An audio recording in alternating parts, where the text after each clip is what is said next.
Isso aqui é um galpão. Vocês estão vendo aqui batatas que foram separadas para plantio. Tubérculos que foram separados para plantio. Então, como é que o agricultor faz? Ele pega os tubérculos que ele acha mais bonitos para plantar. Vamos examinar mais de perto esses tubérculos, né? Será que esses tubérculos estão sadios? Olhando de perto, vocês vão ver que estão cheios dessas protuberâncias. Cada protuberância tem pelo menos uma fêmea. E cada fêmea tem, no caso de batata, 400 ovos. Se a gente contar aqui, ó, a gente vai ver que existe, digamos, 20 desse lado, só deve ter outros 20 desse lado. Então pega 20, mais 20, 40, 40 vezes 400 dá 16 mil ovos nesse tubérculo de batata. Então, nesse tubérculo, vamos 16 mil ovos de meloidógene. Tá bom? A batata é um dos principais agentes de dispersão de nematóide. Isso é um fato, certo? Se você não tomar cuidado com a qualidade dessa batata, ela vai se dispersar. Então aqui, ó, se a gente fizer um método grosseiro, o melhor seria você pegar isso aqui e levar para o laboratório, mas nem precisa. Aqui, visualmente, você percebe que esse tubérculo não serve para ser utilizado no plantio de batata, tá? Claro, nem sempre é eficaz. Pneu, né? Você pode transportar nematóide, principalmente quando o solo está úmido. O solo fica plástico e fica aderente aos pneus. Aí também o calçado, nesse solo úmido também você pisar e depois entrar no carro, aí vai ficar esse solo aqui.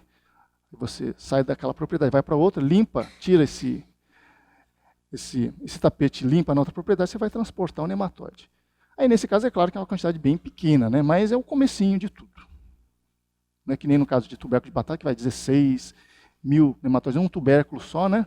Se você se plantar, por exemplo, 30 mil tubérculos no hectare, são 30 mil vezes 16 mil, né? Aqui é bem menos, né? Aqui vai ter 10, 20, poucos nematóides, né? Não é tão significativo nesse curto prazo, mas a longo prazo é importante. Aqui é uma visão de como se faz a colheita de cenoura. Aqui a gente tem várias maneiras como o solo pode se contaminar. Tem o trator, tá? Tem os próprios colhedores, essas caixas aqui. Tá? Aqui são a gente percebe claramente como o solo é importante. Tá? Então, toda vez que a gente vê uma atividade e vê solo aderido, solo sendo transportado, a gente pode imaginar que pode haver o transporte, portanto, a dispersão de nematóides. Colhedeira, né? Certo? Aqui é enxurrada, ou seja, se o solo não tiver uma boa cobertura vegetal, pode ser tanto a planta viva, palhada, né? Cobertura morta, ou se não tiver curva de nível, terraço bem feito, isso que acontece. Enxurrada, né? Vai transportando nematóide daqui para cá. Então, curtas distâncias. E essa enxurrada também pode transportar nematóides para um açude, por exemplo, e daqui ir para outros locais. Certo? E mudas. Estão vendo aqui uma muda de figo. Depois, tirando o solo, né? A gente percebe aqui que as raízes não estão normais.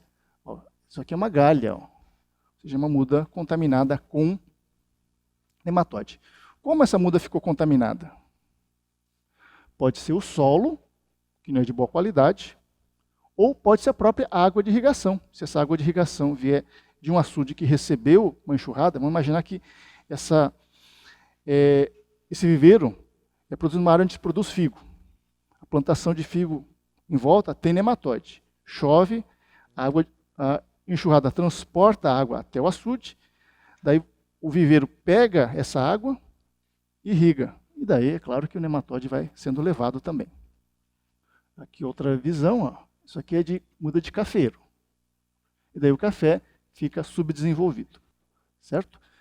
E no caso de uma cultura perene, a gente está pensando numa cultura que você estabelece e vai ser mantida durante 8 anos, 10 anos, às vezes existem cafezais, por exemplo, que ficam 40 anos. Então, essa ação que você faz inicialmente é uma ação muito importante, você verificar a qualidade das mudas. Tá? O bom, certo? Aqui é cisto, que é semente de soja.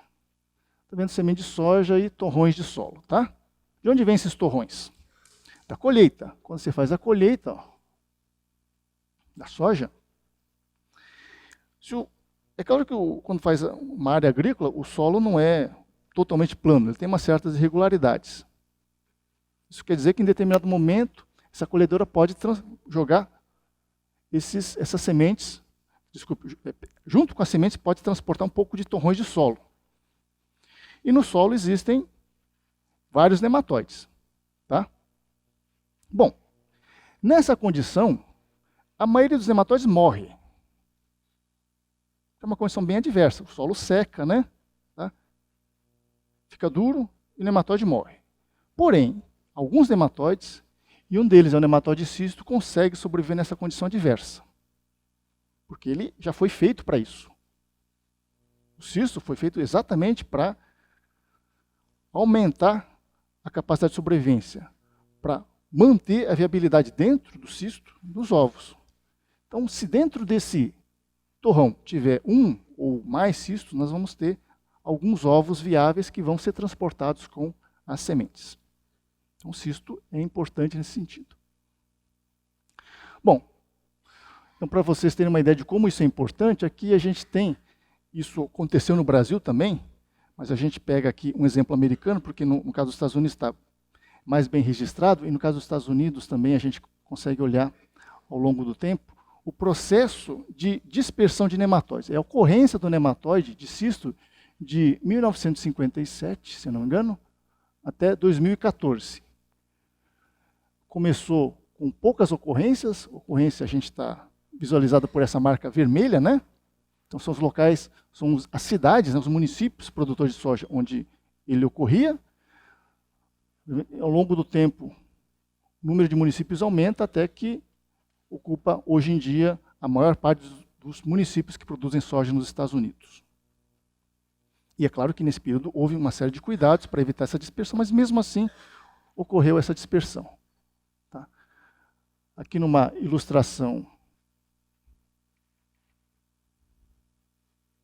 Então realmente isso é importante, de 1957 até 2014. Tá bom? E o cisto, para vocês verem como o cisto é importante, ó. Um dos métodos de dispersão é por meio de semente, né? Realmente, quando se faz a colheita de soja, vai aqueles torrões. Mas dá para evitar isso. Como é que dá para você evitar isso? Oi? Não precisa tratar a semente, é simplesmente limpar a semente. Então, você tem peneiras que separam as sementes dos torrões. Tem um outro método mais eficiente ainda, que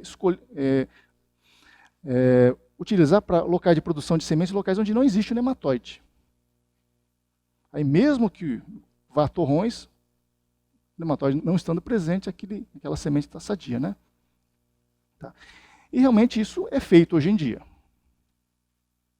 O problema começou no Brasil em 1992 e rapidamente se tomaram ações, inclusive com base na experiência americana, para que as sementes fossem sadias.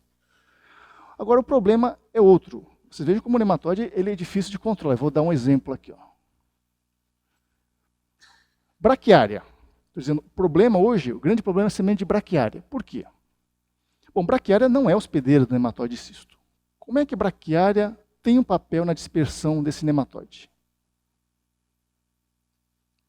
Não é, né? A gente viu que o nematóide cisto tem poucas plantas hospedeiras. Então o que acontece? Vamos imaginar o seguinte, ó. Isso aqui é uma plantação de soja, né? Hoje não existe mais isso, mas na década de 90, 1990, quando o problema era mais sério, pelo menos do ponto de vista assim, de intensidade de danos numa área específica, havia locais onde as perdas ultrapassavam 50%. Então ficava inviável economicamente plantar soja. Então muita gente abandonou a soja. Hoje em dia não se faz isso porque existem cultivares resistentes, dá para fazer um controle. Na época não existia, no Brasil, né? Cultivares adaptadas ao Brasil. Então o que se fazia é abandonar e plantava-se outra coisa.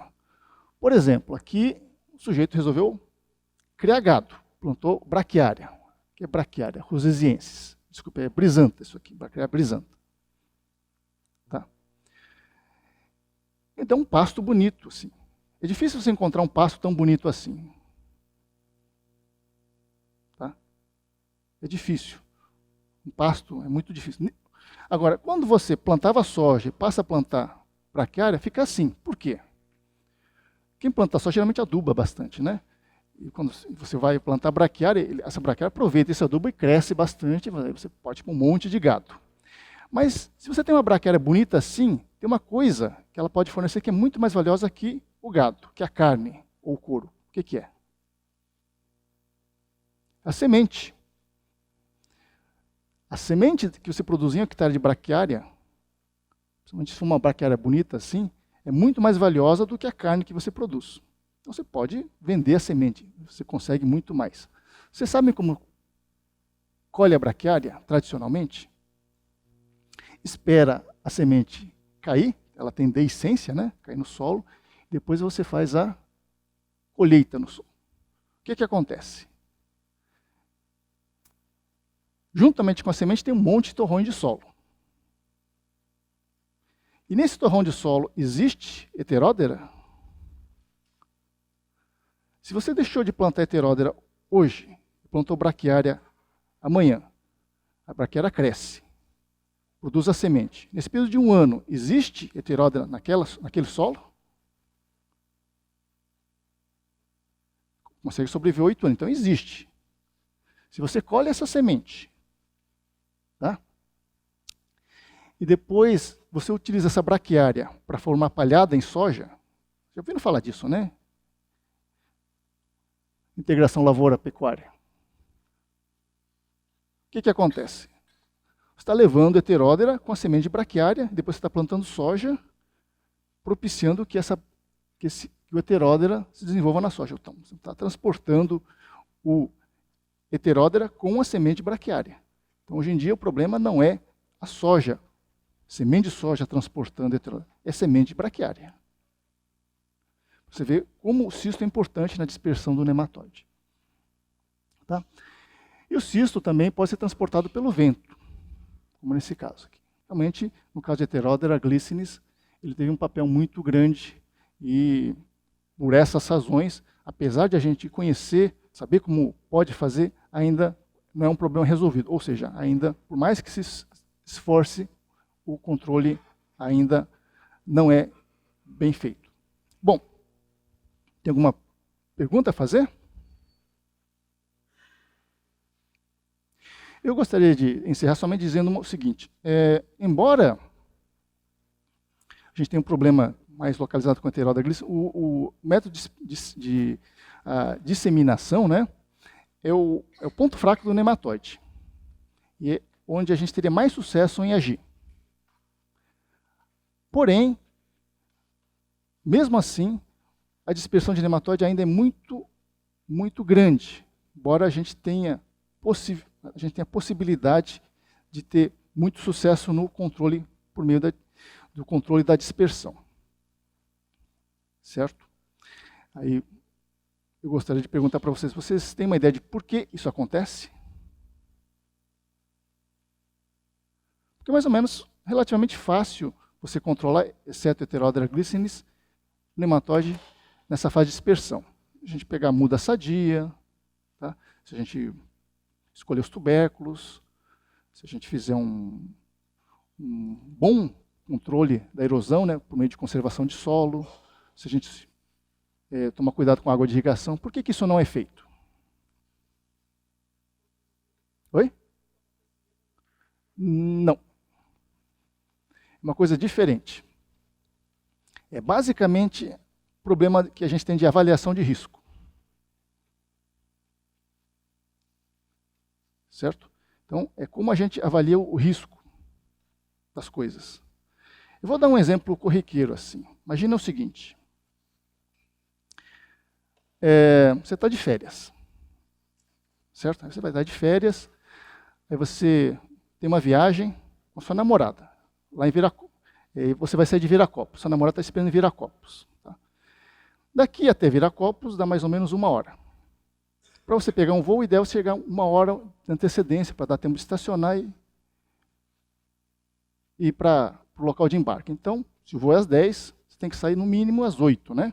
Ele é um pouco antes, porque às vezes tem problema de estacionar, o Viracopos ficou grande, né? Então você tem que sair às 8 horas. Imagine que você atrasou e vai sair às 8h30. Bom, se o voo atrasar, pode ser que você pegue, mas se o voo não atrasar, você está bem atrasado e pode ser que você não chegue a tempo, pode ser que sua namorada fique enfesada, vá sem você, né? Certo? Você fique sem a namorada. Então, qual é o jeito que você tem para chegar na hora? Você tem que correr a 150 por hora, né? Você chega atrasado, mas dá tempo de... Então você vai a 150 por hora, mas isso não é bom, né? Porque você pode levar multa, você pode ter um acidente, etc. Mas vamos dizer que você assume esse risco e vai a 150 por hora, chega a tempo, encontra a namorada, viaja, é feliz da vida. O que acontece? Na próxima vez que você fizer a viagem, você pensa, bom, não preciso sair 2 horas de antecedência, eu posso chegar 1h30. Quer dizer, eu posso sair 1h30 antes, né? Então você já teve, você assumiu uma posição de risco e não aconteceu nada. Você não levou multa, você não teve um acidente, chegou na hora, deu tudo bem. A partir desse momento, você começa a ficar mais ousado, né? Não, posso sair 1h30, às vezes 1h20, né? Eu corro a 160, né? Então, à medida que você tem sucesso, quando você assume uma posição de risco e não acontece nada, você começa a cada vez mais assumir essa posição de risco. Quando você, agora vamos voltar ao nematóide, quando você faz uma coisa que você não devia fazer, por exemplo, você pega uma muda e você não averigua a qualidade, ou então você não faz nenhuma dessas coisas que a gente disse para você fazer, ou seja, ver se o tubérculo está sadio, ver a qualidade da muda, tomar cuidado com a irrigação, não acontece nada com você, aí você começa a ficar cada vez mais ousado e arriscado, e às vezes, num determinado momento, isso não dá certo, e o nematóide acaba sendo disperso. E é basicamente isso que acontece. A gente assume posições de risco e acaba, num dado momento, se dando mal. A gente se dá bem várias vezes e num dado momento se dá mal. Tá? E é por isso que os métodos de controle de nematóides por meio do controle de dispersão geralmente não dão certo. Porque, normalmente, a gente, ao longo da vida, a gente assume várias posições de risco e se safa, né? E a gente começa a tomar isso como um paradigma. Isso é mais interessante quando a gente pensa no agricultor, por exemplo. Um agricultor bem-sucedido, geralmente é um sujeito que se arriscou muito. Assumiu vários riscos e deu certo. E são exatamente esses os que mais se arriscam nessas coisas também. Bom, agora vamos pensar como é que a gente poderia evitar essa dispersão. Então, tubérculo seria seleção, né? Produção em laboratório, o solo, limpeza de máquinas, enxurrada, conservação do solo, plantio direto, então isso diminui a enxurrada, água de irrigação, em vez de você. Então, seria uma água que não recebe água de enxurrada, né? Que seria água mais passível de ser contaminada, a gente pode obter de poços. Mudas, são mudas que obedecem a umas regras, né? Então, mudas sadias. No caso de cisto, limpeza de máquinas. E esse talvez seja um problema também, né? Nada disso impede totalmente a dispersão. Quer dizer, que mesmo que você faça tudo isso, você pode ter dispersão. E esse é um outro agravante. Vamos voltar ao negócio do sujeito que está correndo 150 por hora. O sujeito está 10 anos fazendo isso, se arriscando. Aí é você anda direitinho, 100 por hora, 120, assim, direitinho. Você está na pista, vamos imaginar Bandeirantes. Todo mundo conhece a Bandeirantes, você está na pista do meio, ou na pista mais da direita. Aí vem um sujeito a 150, né? E ele quer entrar à direita. O ideal seria ele diminuindo a velocidade, né? Pegando a pista. Ele está na pista da esquerda, né? Pista de maior velocidade. O certo seria o quê? Com 1 km de antecedência, ele diminuindo a velocidade, passar para as pistas mais à direita para poder pegar a conversão à direita. Mas, você já deve ter visto isso, ele vai correndo a 150, né? Quando está a 200 metros, ele corta na frente e pega à direita. E pode ser que você esteja exatamente na frente dele, né? Aí você bate nele, né? Acontece um acidente. E nesse acidente, o sujeito que estava a 150 sobrevive, porque tinha um carro com airbag, etc. E o seu carro lá não tinha nada disso e você morre. Tá? Aí você vê esse exemplo. Pô, mas o cara estava 150, o cara anda 150 há 10 anos e nunca morreu. O fulano lá, que é certinho, morreu, né? Então esse é um outro problema. O fato de você fazer tudo certinho não quer dizer que vai dar certo. E todo mundo tem exemplo, ó, o cara fez tudo certo e está com nematóide, né? Porque isso daqui não tem 100% de certeza para você. E o cara que fez tudo errado não tem nematóide. É claro que se você pegar 100 pessoas que fazem tudo errado e 100 pessoas que fazem tudo certo, a maioria das pessoas que fez tudo errado vai se dar mal. A maioria das pessoas que fez tudo certo vai se dar bem. Mas sempre existe um exemplo. Ó, uma pessoa que fez tudo errado, uma pessoa que fez tudo certo. A pessoa que fez tudo errado se deu bem, a pessoa que fez tudo certo se deu mal. Tá? E é o fato de você às vezes conhecer somente esses dois exemplos aí, que são exemplos extremos aí, é que vai fazendo. Ó, então isso aqui que é importante. Ó. Você nunca vai ter certeza absoluta de que, mesmo você tomando todos esses cuidados, o nematóide não vai aparecer no seu local. Pode aparecer, porque não dá para ter certeza absoluta de que isso tudo, todos os cuidados que você toma, vão ser seguros. Tá bom?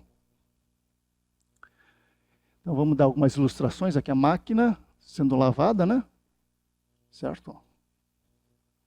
Então, por exemplo, isso aqui não vai eliminar 100% dos nematóides. Vai eliminar a maior parte, mas não vai. Tá? Então, você não vai pegar uma máquina dessas com uma escovinha e ficar limpando para tirar toda a terra. Você vai tirar a maior parte da terra. Isso vai diminuir o risco de contaminação, mas não vai eliminar 100% do solo. Né? Então, não vai ter 100% de eficiência. Mas é importante. Aqui, limpeza, né? Isso aqui é uma máquina que foi construída num pessoa que produzia cenoura, aquela situação anterior, né? Então foi identificado o problema das caixas e ele mesmo desenvolveu essa máquina que aqui dentro tem um jato, né, de água que limpa a maior parte do solo. Não limpa todo o solo, porque você não vai... É uma máquina que limpa a maior parte, mas não vai eliminar todo o solo, certo? O plantio direto, né, forma palhada, mas também não vai eliminar toda a enxurrada, elimina a maior parte. É o que eu disse, são métodos que diminuem o risco, mas não eliminam completamente. E como eu disse, esse é um problema. Tá? Muita gente cobra isso, né? Você toma todo cuidado e não deu certo, né? Porque o nematóide apareceu. Tá? E realmente, nenhum método é 100% eficiente. O que vai acontecer você vai diminuir o risco do nematóide aparecer. Tá bom? Perguntas? Então vamos passar para infecção. Bom, infecção seria a entrada dos nematóides nas raízes, ou nos tubérculos, ou no órgão que é parasitado. Na verdade, nessa etapa não tem... A planta em si, ela não oferece obstáculo para o nematóide entrar. Nematóides... Então, mesmo o nematóide, por exemplo, você pega um nematóide micófago, que se alimenta de fungo. Ele entra na raiz. Ele entra procurando fungo. A raiz tem fungo. Então a planta em si não tem nenhum mecanismo para barrar a entrada. Se a gente pensar em controle de nematóides, nessa fase tem que ser um controle feito pelo próprio homem. Como é que a gente faz esse controle? Basicamente utilizando produtos chamados nematicidas, que são aplicados no solo, e no solo vão inibir a movimentação do nematóide ou mesmo matar o nematóide. Então, embora o termo nematicida signifique matar nematóide, nem sempre o nematicida mata o nematóide. Às vezes ele inibe a movimentação do nematóide. O nematóide fica mais lento. Tá? Ficando mais lento, ele, por exemplo, ele não tem sucesso na infecção. Ou então ele fica suscetível a inimigos naturais que existem. E esses nematicidas podem ser aplicados no solo ou então em sementes. Está aqui um exemplo. Ó. Estão vendo esse filetinho aqui? É um nematicida que está sendo aplicado quando é feito o plantio. A mesma máquina faz o plantio, aplica o produto. Aí o produto ele entra em contato com os nematóides têm a movimentação inibida, ou morrem, não conseguem entrar na raiz. Tá? Então a gente barra a infecção. Aqui é um outro exemplo, nematicida na semente. Então aqui são plantas que foram tratadas com... É planta de milho, né? E essas sementes foram tratadas com nematicidas. Aqui a gente tem os tratamentos. Aqui, isso aqui é uma planta sem nematóide. Essa aqui, o solo está sem nematóide. Essas aqui estão com nematóide. Tá? Mas essa aqui sem tratamento de semente. Tá? A semente sem um produto nematicida. E CN, né, que seria isso aqui, com nematicida. É diferentes tratamentos. Tá?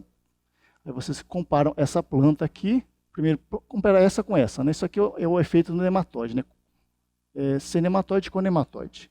Depois, todas essas aqui são plantas que estão crescendo no solo com nematóide, mas no qual a semente tinha esse produto químico. Na semente. Então, tratamento na semente.